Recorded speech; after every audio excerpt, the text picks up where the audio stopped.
Hal yang sering dialami para pelajar adalah perjuangan dalam mengatasi kemalasan dalam belajar.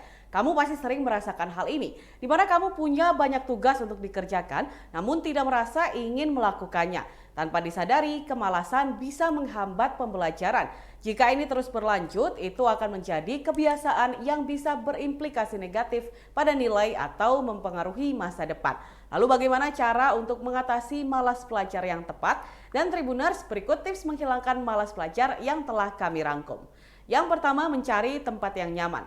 Hal utama yang bisa dilakukan untuk mengatasi malas belajar adalah menemukan spot belajar yang nyaman sehingga kamu bisa lebih produktif. Temukan tempat-tempat baru yang sesuai dengan preferensimu. Jika kamu bosan belajar di kamar dengan suasana yang monoton, kalian bisa pergi ke kedai kopi favorit untuk mencari suasana baru.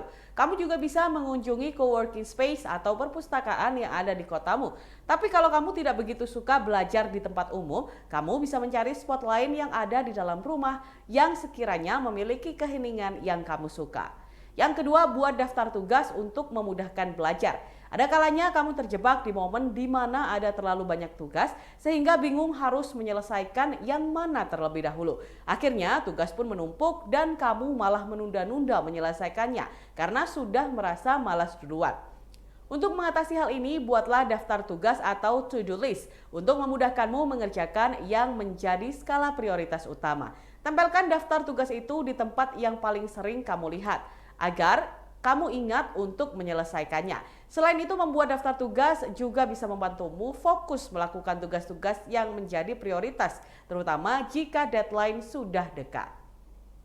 Yang ketiga, hindari distraksi. Dikelilingi oleh distraksi akan membuatmu semakin malas belajar. Contohnya seperti tetap menonton televisi, bermain dengan telepon genggam, atau ajakan teman untuk hangout. Untuk itu, cara mengatasi malas belajar yang selanjutnya adalah dengan menghindari distraksi sebisa mungkin. Matikan televisi dan ubahlah telepon genggammu ke mode silent. Ketika kamu ingin serius dan fokus belajar, tolak dulu ajakan teman untuk hangout. Ingat, menghindari distraksi sebisa mungkin akan membuatmu lebih konsentrasi dan belajar secara efektif. Kamu bisa kembali menonton atau memeriksa notifikasi di telepon genggammu ketika sudah selesai belajar. Yang keempat, kerjakan tugas yang lebih mudah terlebih dahulu. Mulailah dengan mempelajari topik-topik tertentu yang lebih mudah kamu pahami. Setelah kamu berhasil mempelajari topik itu, kamu akan memiliki keyakinan untuk beralih ke topik yang lebih sulit. Dan yang terakhir, gunakan teknik mencatat. Menggunakan teknik mencatat akan lebih efektif untuk membantumu mengingat materi-materi yang sudah dipelajari. Catatlah kata kunci, tanggal dan peristiwa penting, persamaan, dan hal-hal lain yang sekiranya penting pada selembar kertas. Kamu bisa mendekorasi catatanmu dengan berbagai macam pulpen atau spidol warna-warni untuk menambah motivasimu dalam mengingat. Mencatat frasa kunci dalam bentuk yang lebih sederhana akan memudahkanmu untuk mereview dan mengingat kembali apa yang sudah kamu pelajari. Nah, Tribuners, itulah tadi tips untuk mengatasi rasa malas saat belajar. Semoga bermanfaat ya.